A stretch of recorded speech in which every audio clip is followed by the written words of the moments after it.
Vamos dar, vou estar lá. Paz do Senhor para os irmãos, amém, meus queridos? Podem se assentar. As crianças já subiram, né? Então, bênção de Deus. Começando o ano, como disse o nosso diácono Rogério, né? Amanhã, o Igor trabalhou ontem, né, Igor? Eu não. Então, eu começo a trabalhar mesmo amanhã, né? Dá aquela moleza, parecia que está de férias, né? Mas vamos que vamos. E aí, quero começar meditando com você em Salmos 118.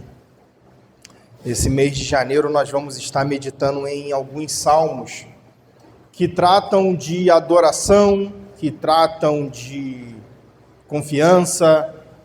Salmos é um livro completo na Bíblia. Apesar de ser poético, você encontra quase tudo ali. Você vai ouvir sobre salvação, você vai ouvir sobre adoração, você vai ouvir sobre a teologia do culto, você vai ouvir como se comportar diante do Senhor, como obedecer, o livro de Salmos, ele é completo.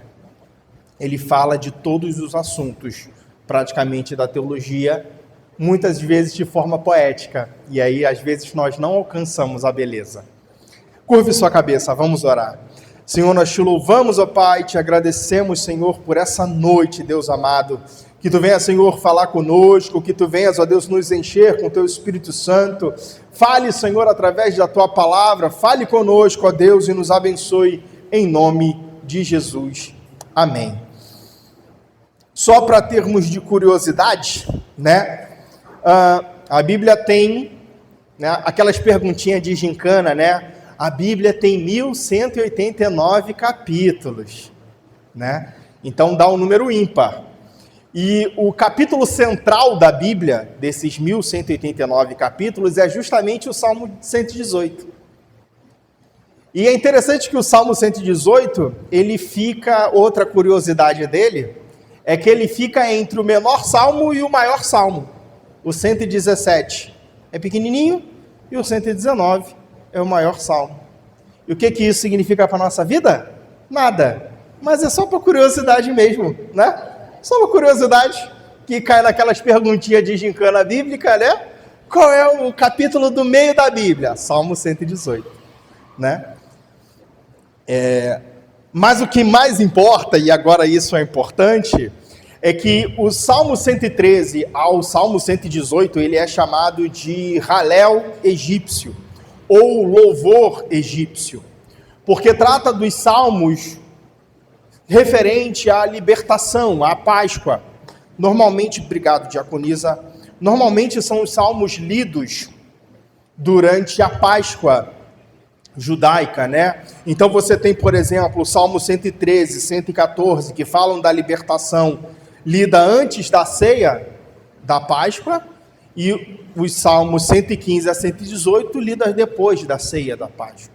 Então é um salmo que também é litúrgico dentro da Páscoa. E ele tem tudo a ver com o que nós vamos fazer aqui essa noite, que é a ceia. Jesus, na noite da Páscoa, ele ceou com os seus discípulos. E esse salmo tem muito a ver com o que representa a ceia do Senhor, e é o que nós vamos ver essa noite. Amém? Vamos ler, eu vou ler o salmo todo e depois a gente vem fazendo as considerações, que é melhor assim. Diz assim: deem graças ao Senhor, porque Ele é bom, porque a sua misericórdia dura para sempre. Diga, pois, Israel, sim, a sua misericórdia dura para sempre. Diga, pois, a casa de Arão, sim, a sua misericórdia dura para sempre. Diga, pois, os que temem ao Senhor, sim, a sua misericórdia dura para sempre. Na angústia invoquei o Senhor, e o Senhor me ouviu e me pôs a salvo. O Senhor está comigo, não temerei. O que é que alguém pode me fazer? O Senhor está comigo para me ajudar. Por isso verei a derrota dos meus inimigos. Melhor é buscar refúgio no Senhor do que confiar nos seres humanos. Melhor é buscar refúgio no Senhor do que confiar em príncipes. Todas as nações me cercaram, mas em nome do Senhor as destruí. Elas me cercaram, sim, me cercaram de todos os lados, mas em nome do Senhor as destruí. Como abelhas me cercaram, porém, como fogo em espinhos foram queimadas. Em nome do Senhor as destruí. Empurraram-me violentamente para me fazer cair, porém o Senhor me ajudou. O Senhor é a minha força e o meu cântico, porque Ele me salvou. Nas tendas dos justos a voz de júbilo e de salvação. A mão do Senhor faz proezas. A mão do Senhor se eleva. A mão do Senhor faz proezas. Não morrerei, pelo contrário, viverei e contarei as obras do Senhor. O Senhor me castigou severamente, mas não me entregou à morte. Abram as portas da justiça para mim, entrarei por elas e darei graças ao Senhor, porque é a porta do Senhor, por ela entrarão os justos. Graças te dou, porque me escutastes e foste a minha salvação. A pedra que os construtores rejeitaram, essa veio a ser pedra angular. Isto procede do Senhor e é maravilhoso aos nossos olhos. Este é o dia que o Senhor fez. Exultemo-nos e alegremo-nos nele. Ó, salva-nos, Senhor, nós te pedimos. Ó, Senhor, concede-nos prosperidade. Bendito o que vem em nome do Senhor, da casa do Senhor, nós o abençoamos. O Senhor é Deus, Ele é a nossa luz. Adornem a festa com ramos até as pontas do altar. Tu és o meu Deus e eu te louvarei. Tu és o meu Deus e eu te exaltarei. Deem graças ao Senhor, porque Ele é bom, porque a sua misericórdia dura para sempre. Amém? Esse salmo, a primeira coisa que eu quero destacar aqui, que é muito importante, o salmo já inicia com uma ordem para todos nós. Deem graças ao Senhor. Deem graças ao Senhor. E isso é uma ordem. Paulo vai reforçar isso lá em Tessalonicenses, quando ele fala, em tudo dai graça. Não é isso? Isso é difícil, né? Em tudo dá graça, mas Senhor, eu estou passando por um problema, Senhor, está difícil. E a nossa tendência é reclamar. E a nossa tendência é chegar ao ponto quase de Israel no Egito, de murmurar. Porque nós nos esquecemos o motivo de render graças a Deus. E ele vai dizer depois, porque Ele é bom, porque a sua misericórdia dura para sempre. Temos a tendência a olharmos o problema e nos esquecermos da bondade de Deus. O primeiro verso desse salmo já nos traz a lembrança de que nós não podemos ter um coração egoísta. Um coração que se esquece da bondade e da misericórdia de Deus.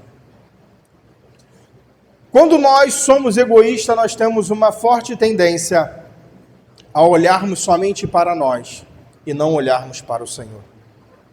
E temos que tomar muito cuidado com isso. Outro dia eu chamei a atenção do Heitor. Briguei com ele não, só chamei a atenção. Que o bichinho para reclamar, para gostar de reclamar, né? Ele gosta de reclamar. Às vezes não tem motivo nenhum, mas ele está reclamando. Aí eu falei com ele, Heitor, para de reclamar, Heitor. Só está reclamando. Aí ele saiu batendo a perna. Eu fui atrás dele. E falei, eu não estou brigando contigo não. Mas eu estou te aconselhando. Eu estou te ensinando. Para de reclamar por tudo. Coisa mais chata que tem é gente reclamona. Tu é criança ainda, mas tu vai virar adulto, vai virar um homem. E pior coisa que tem é gente reclamona. Aí ele engoliu a reclamação e saiu. Pois bem, mas isso é verdade.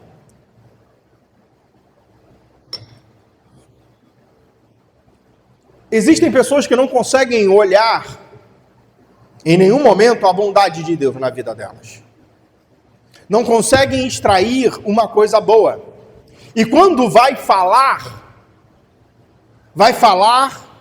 e você sente que em vez de estar com a setinha para cima e feliz, está com a setinha para baixo. Tu sente que a pessoa vai falar e ela não fala algo bom, algo animador, algo alegre, algo feliz. E temos que tomar cuidado com isso, porque se o Senhor nos libertou, para a liberdade que nós fomos libertos. E, portanto, eu tenho que olhar agora para as coisas boas que o Senhor faz e que o Senhor realiza. Porque quando eu me prendo somente nas coisas ruins, eu não consigo olhar e admirar a beleza do Senhor. Porque o Senhor é bom. Por isso, renda graças ao Senhor. Mas eu estou passando por luta, eu estou passando por dificuldade. E aqui o texto fala disso. Por isso que antes de chegar nas lutas e nas dificuldades, o salmista, ele faz muito bem aqui. Porque ele já começa falando, dê graças a Deus. Deem graças ao Senhor. Tu vê que depois ele vai falar um monte de luta, né? Ele vai falar que os inimigos estão ao redor dele como uma nuvem de abelhas. Doidas para picar e ferroar ele. Os inimigos estão ao redor, por todos os lados. Mas a concentração do salmista está no Senhor. Porque o Senhor é bom. Entende? Se eu perco o foco da bondade do Senhor, do amor de Deus, eu começo a olhar tantos os meus problemas, que vai chegar uma hora que eu não vou ter mais nem motivo para me alegrar, para ser feliz, para contemplar a bondade de Deus. Por isso que rende graças ao Senhor. E isso é de você. É agradecer ao Senhor pelo que você tem, pelo que você deixou de ter. É render graças, Senhor, eu queria tanto isso, mas eu te louvo, Senhor, pelo que eu tenho. E aí você começa a viver de maneira diferente. Tem gente fazendo terapia, né, pastora? Para aprender isso daqui. Render graças, ser agradecido. E o Senhor já nos ensina, renda graças ao Senhor. Porque Deus, Ele é misericordioso. E quando eu estava lendo isso, eu me deparei com um texto muito bacana que vai falar o seguinte, que Spurgeon, ele vai dizer que somente nós, seres humanos, somos capazes de compreender a misericórdia de Deus. Os anjos não compreendem a misericórdia de Deus, porque os anjos não necessitam da misericórdia de Deus. Os animais não necessitam. As plantas, toda a criação de Deus não necessita. Somente o ser humano, porque o ser humano pecou e afastado foi da presença de Deus. E é pela misericórdia do Senhor que nós somos reintegrados em teu amor, através de Jesus. Somente o homem é capaz de compreender que a misericórdia do Senhor dura para sempre. É interessante isso, né? É interessante que somente esse aspecto do amor de Deus, a misericórdia, somente nós conseguimos compreender. Porque somente nós fomos perdoados. Somente as nossas más intenções são perdoadas através da misericórdia do Senhor. É através da misericórdia do Senhor que nós fomos ingressos no corpo de Cristo. É através da misericórdia do Senhor que Ele nos abençoa. É através da misericórdia do Senhor que nós somos restaurados todos os dias em Tua presença. Portanto, devemos render graças ao Senhor. E aí o salmista vai fazer uma coisa maravilhosa, porque ele vai dizer do verso 2 ao 4, ele começa dizendo: olha, Israel, deem graças ao Senhor, porque a sua misericórdia dura para sempre.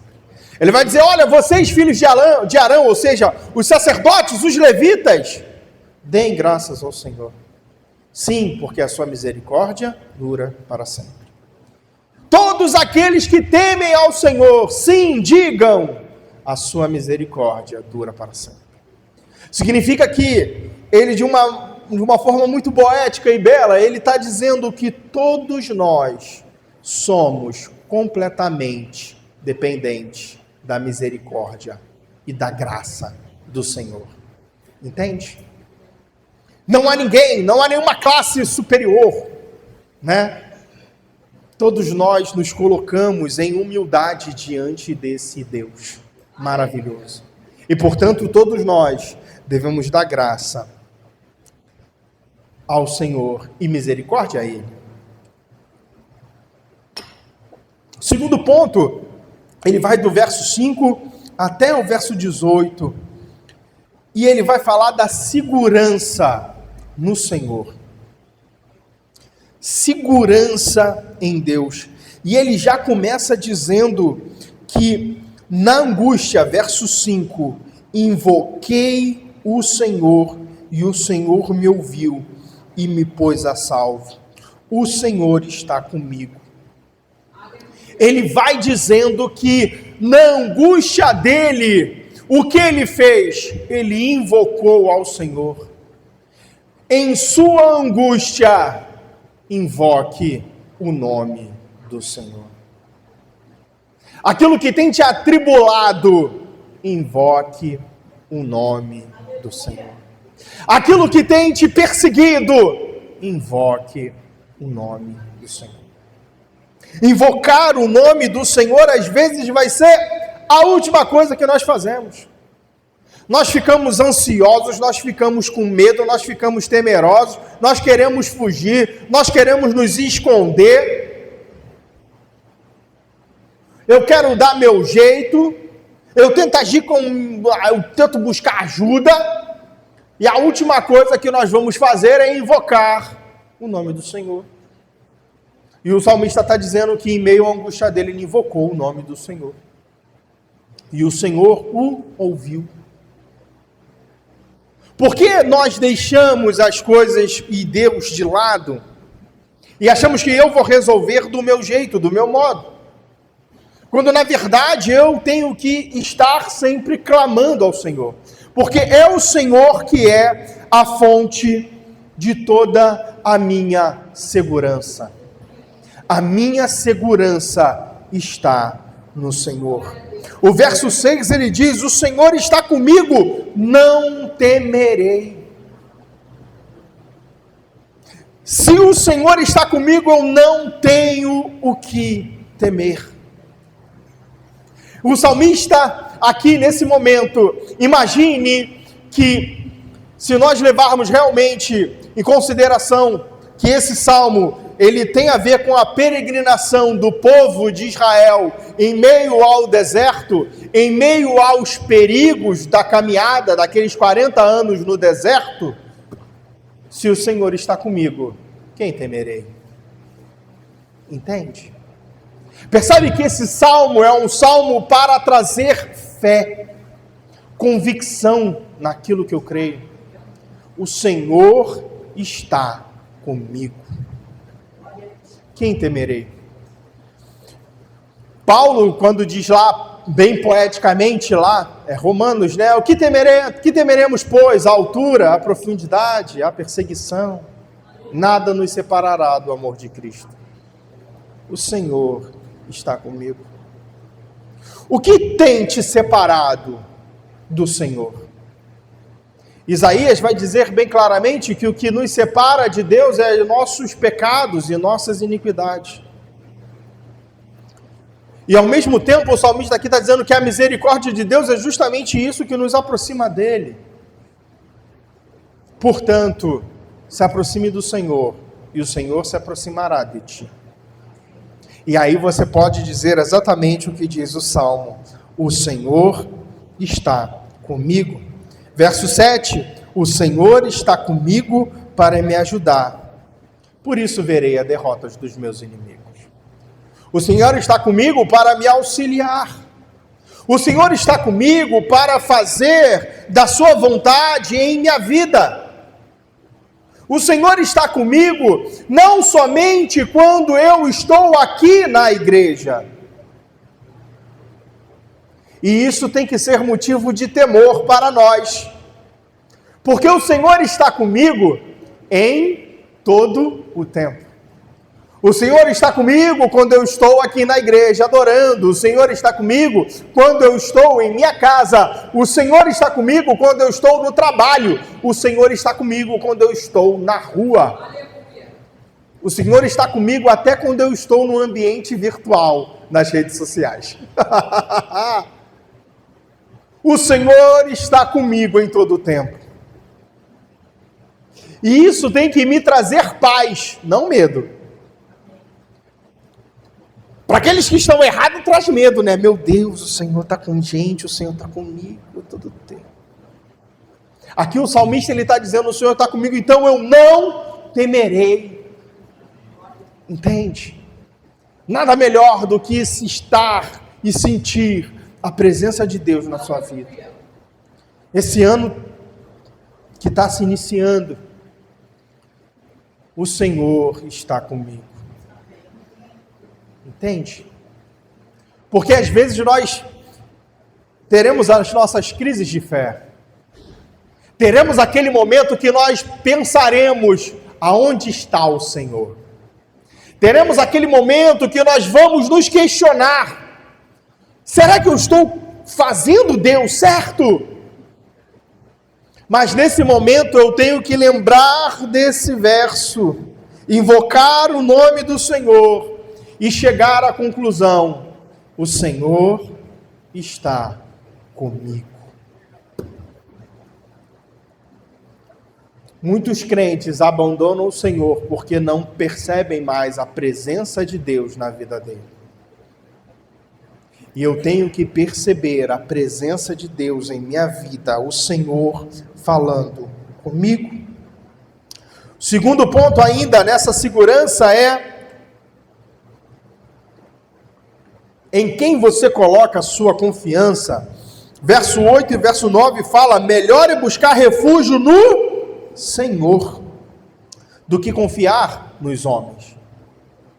Melhor é buscar refúgio no Senhor do que confiar em príncipes.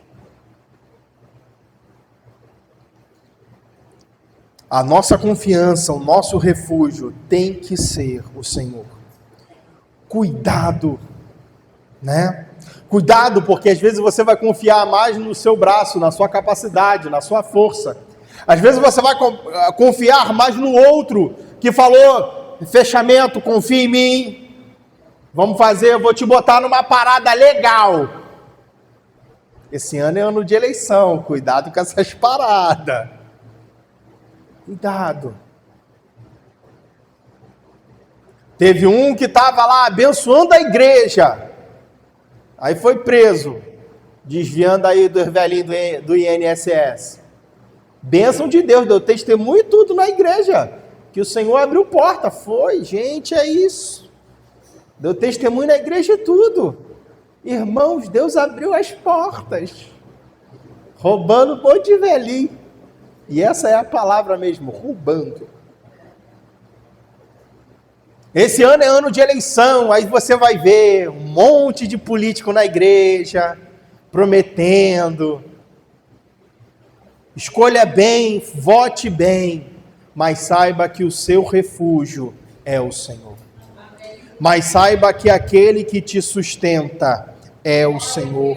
Mas saiba que na dificuldade, o seu refúgio é o Senhor.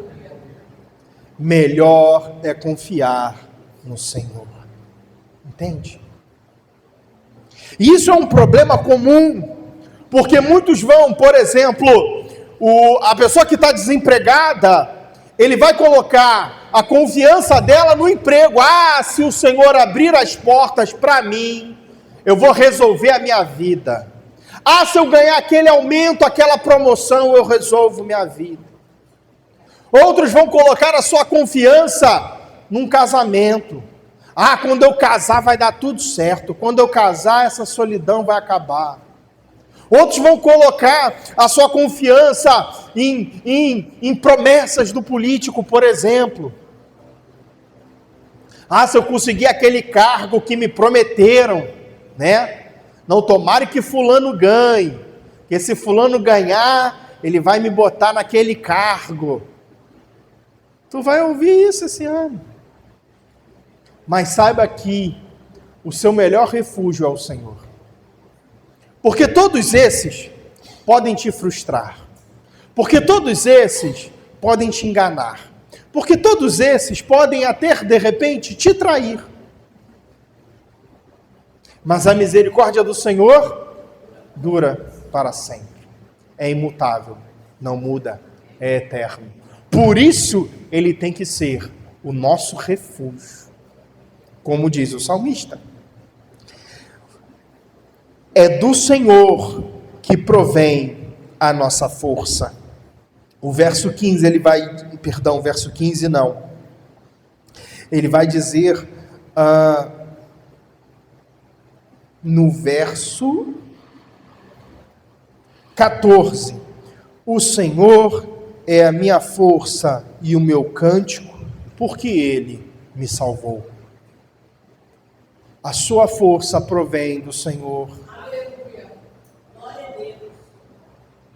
Se você tentar por suas próprias forças, irmão, você vai cair. Você vai se afastar.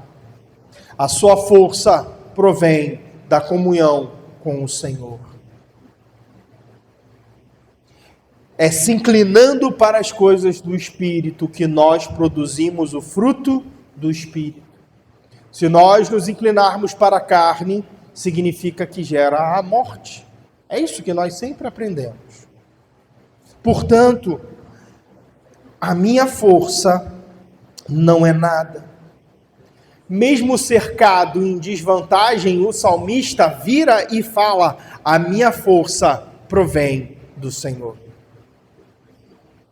Mesmo perdendo em batalhas e em lutas, ele está dizendo: a minha força vem do Senhor. Quem me sustenta de pé é o Senhor. Quem me sustenta apesar das lutas e das dores é o Senhor. Quem vai me sustentar na hora da minha angústia é o Senhor. Porque quantos aí vão dar testemunho e falar: olha, quando eu tinha dinheiro, cercado. O que tu mais vê é jogador de futebol das antigas falando isso. Na época do dinheiro, festas, todo mundo ao redor, pode contar comigo, eu estou contigo. Perdeu, cadê? Sumiram.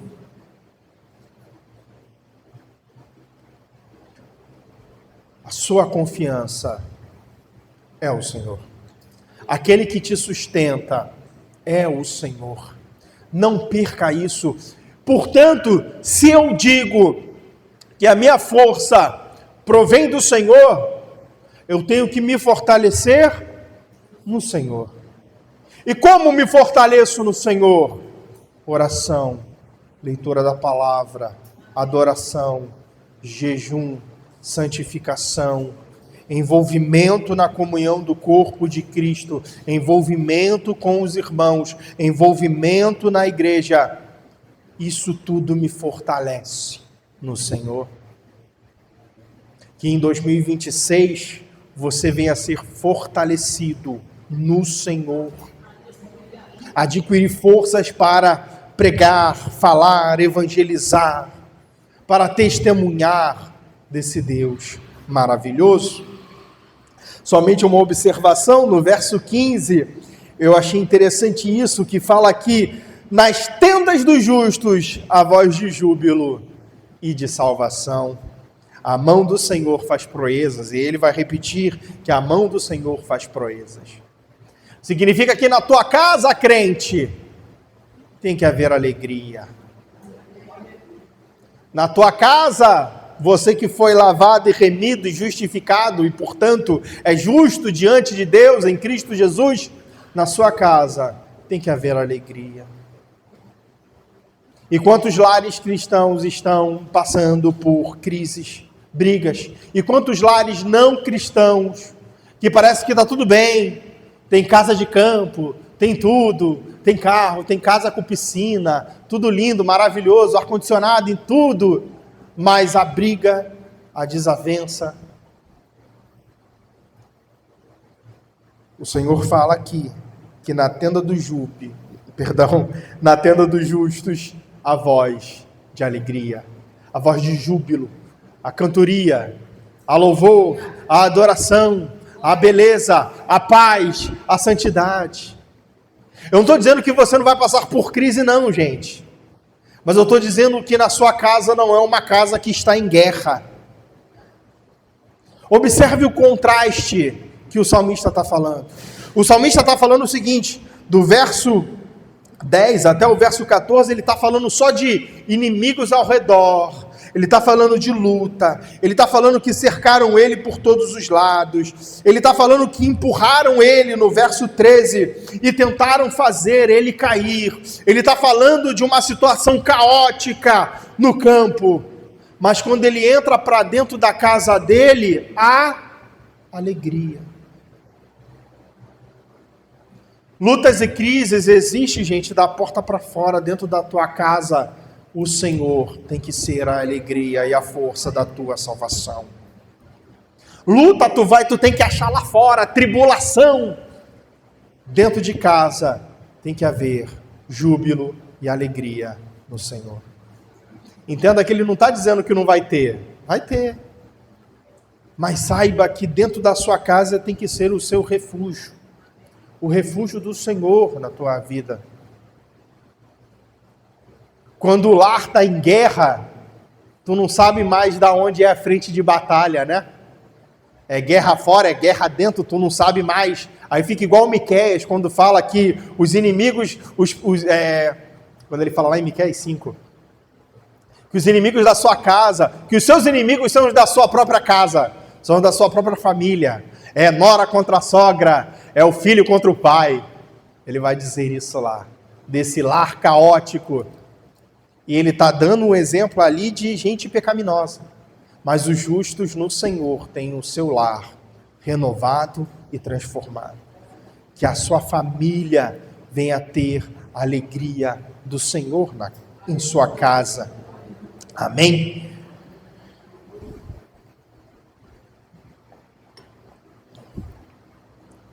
E aí, vem o verso que eu acho mais interessante. O verso que eu acho mais interessante é esse 18.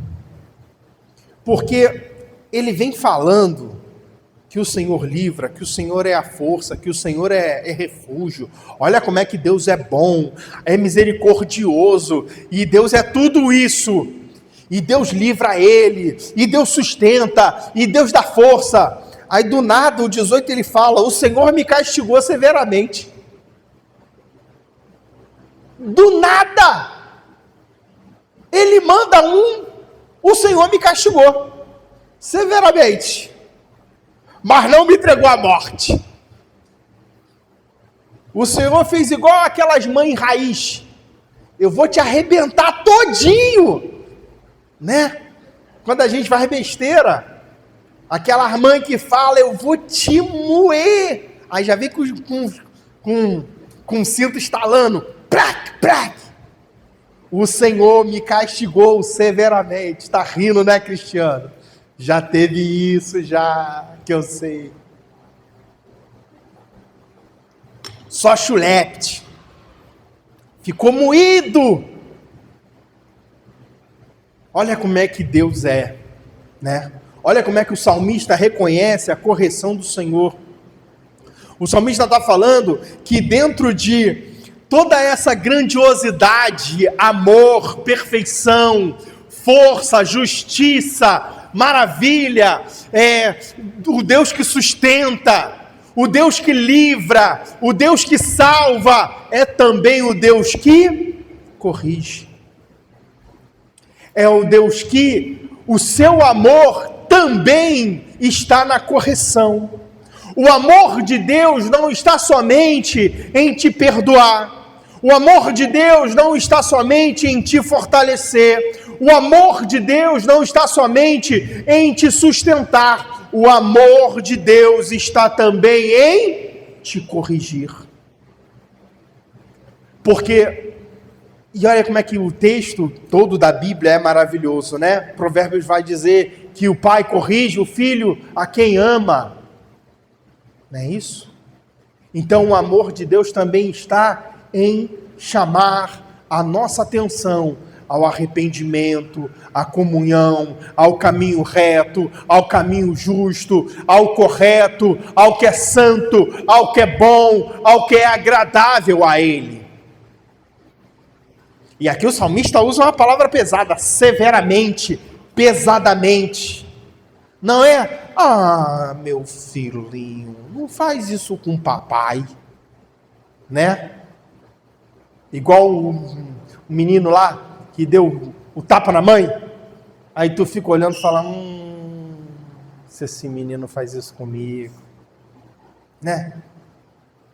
Não pode fazer isso com mamãe. Se eu fizesse isso, já ficar com a mão toda torta assim. Não, brincadeira, não tinha nada.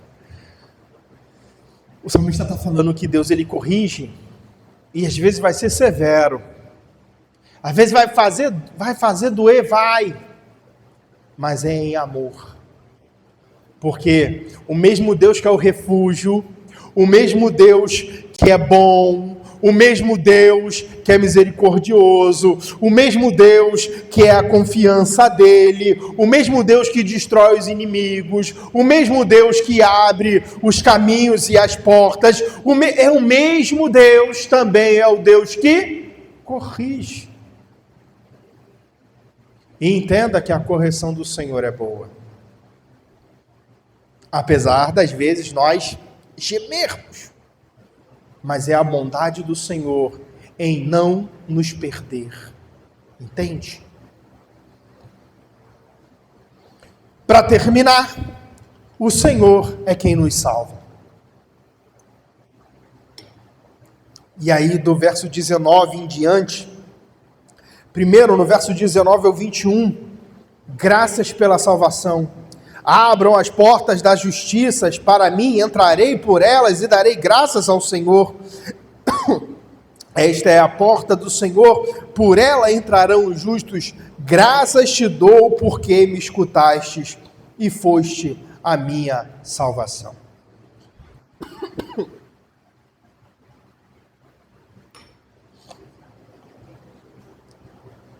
Você tem dado graças pela sua salvação? Pergunto eu.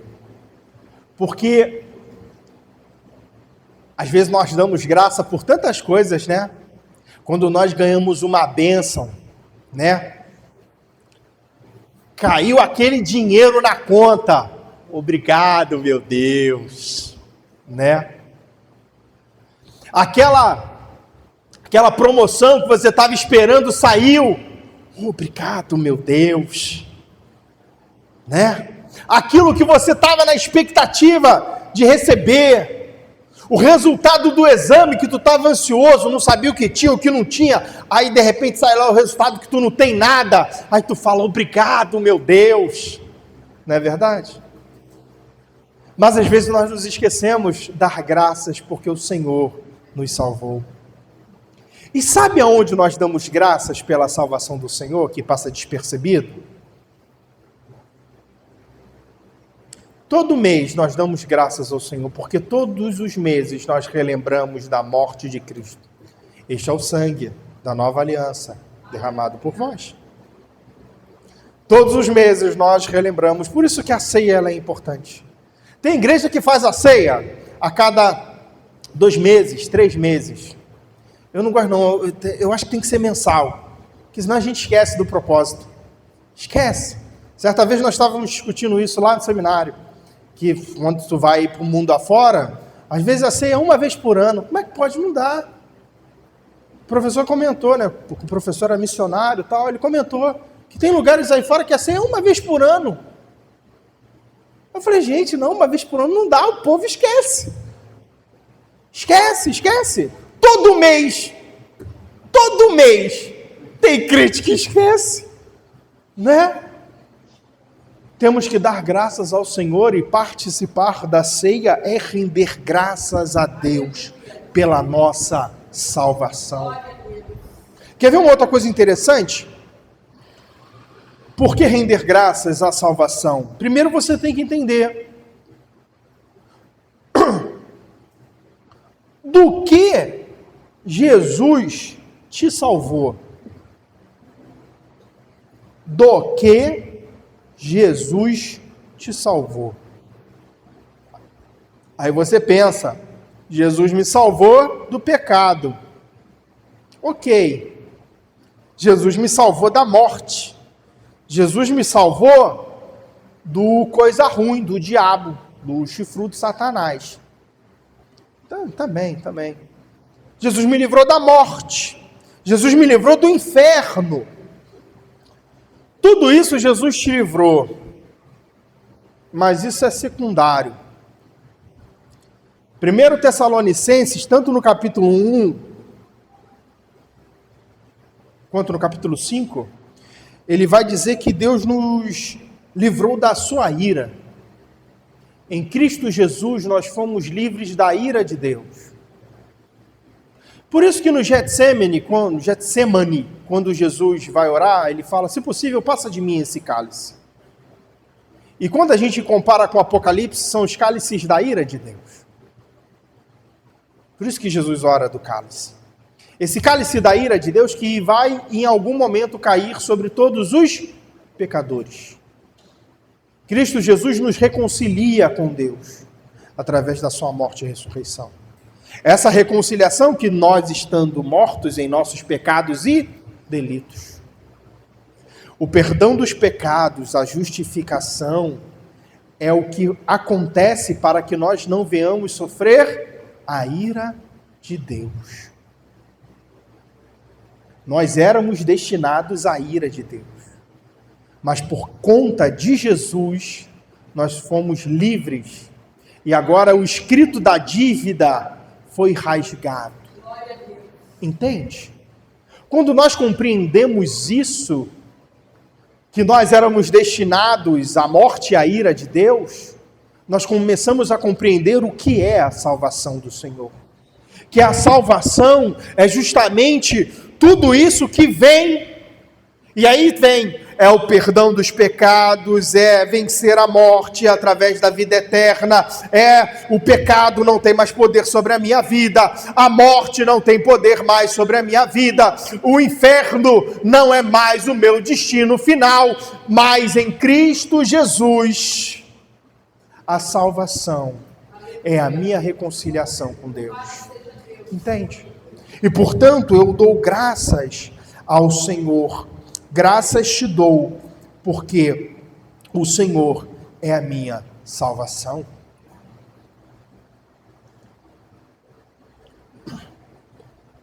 Nós fomos salvos, e isso aqui é interessante, né? Nós fomos salvos de Deus, da sua ira.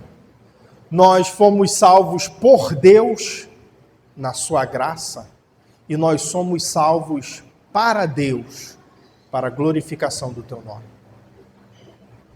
Nós somos salvos, por isso temos que render graças a esse Deus maravilhoso.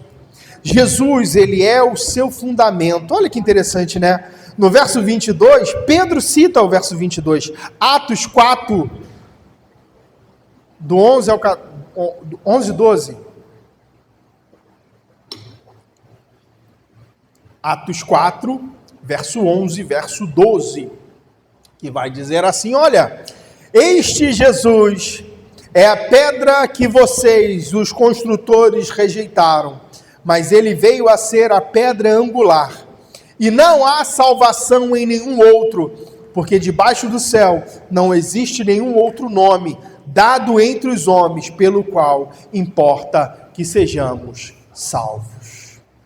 Pedro está citando o verso 22 do Salmo 18. Jesus é essa pedra rejeitada, mas que para nós é a pedra angular, onde todo o edifício é edificado. Nós somos edificados em Cristo Jesus. Cristo Jesus tem que ser essa pedra onde toda a sua fé é construída, onde todo o seu alicerce de crença tem que ser construído, onde toda a sua firmeza tem que estar ali em Jesus. Porque se você não fizer isso, a sua casa é aquela construída na areia.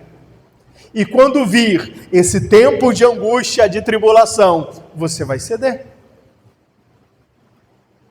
Sua fé tem que estar em Cristo Jesus.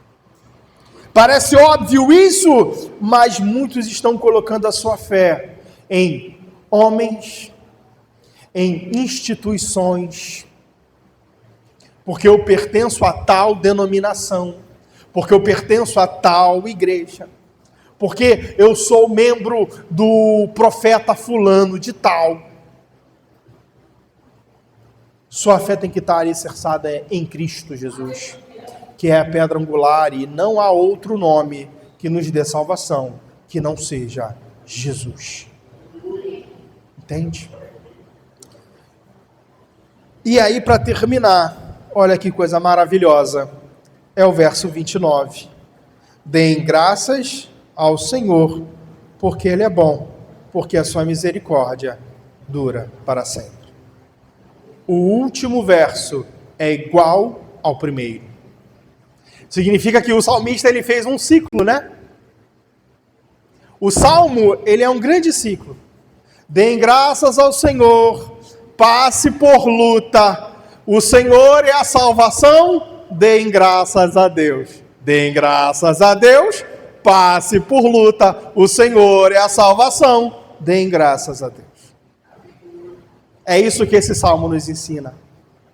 O início, damos graças a Deus, passamos por todas as lutas, todas as provas, e depois o que eu faço? Dou graças ao Senhor, porque a sua misericórdia dura para sempre. E virá outros problemas, e virá outras lutas. Dou graças ao Senhor, passo pela luta, confio que o Senhor é o meu refúgio, a minha força, a minha fortaleza. Eu confio no Senhor, não nos homens. Eu confio no Senhor, não em promessas mundanas. Eu confio no Senhor, porque Ele é o meu refúgio. Passo, recebo o meu livramento, e depois o que eu faço? Dou graças ao Senhor, porque Ele é bom e a sua misericórdia dura para sempre. Deem graças ao Senhor, porque Ele é bom e a sua misericórdia dura para sempre. Dê graças ao Senhor pela sua salvação. Dê graças ao Senhor pela sua igreja. Dê graças ao Senhor pelo ministério de louvor. Dê graças ao Senhor porque você tem emprego. Dê graças ao Senhor porque você não tem. Dê graças ao Senhor porque Ele te sustenta. Dê graças ao Senhor porque Ele é o teu refúgio e a tua fortaleza, e é Ele que te salva e te livra de todo o mal. Entende? Deem graças ao Senhor. Se coloque de pé, vamos orar em nome de Jesus. Aleluia. Senhor, nós te louvamos, ó Pai. Te damos graças, ó Deus, bendizemos, Senhor, o Teu nome, porque, Senhor, Tu és aquele que nos sustenta, Pai, Tu és aquele, Senhor, que nos fortalece, Deus amado, Senhor, que Tu venhas, ó Deus, estar, Pai, próximo de nós, ó Senhor, que nós possamos, ó Deus, falar com fé e convicção, Senhor, que Tu, Senhor, está conosco, que Tu, Senhor, está nos sustentando, que Tu, Senhor, é quem nos fortalece, Pai, Pai. Senhor, nós te louvamos, ó Deus, que tu possa, Senhor, continuar falando conosco, tu possa continuar, Senhor, nos trazendo mais e mais a tua presença, que a nossa confiança, Deus, vem estar em ti em todo tempo, Senhor. Traga alegria à nossa casa, à nossa família, traga alegria, Senhor, e júbilo, ó Deus, e louvores, Senhor, em nossos lábios, ó Pai, que nós possamos te render graças, ó Deus, em todo tempo, Pai, com o nosso coração. Te louvamos, ó Deus, em nome de Jesus. Amém e amém. Aleluia.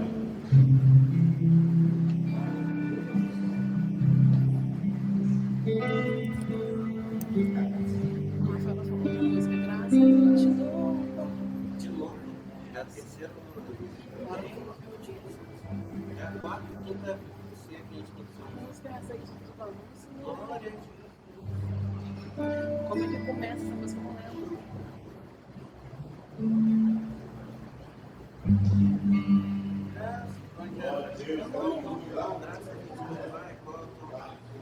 Graças eu te dou, Pai.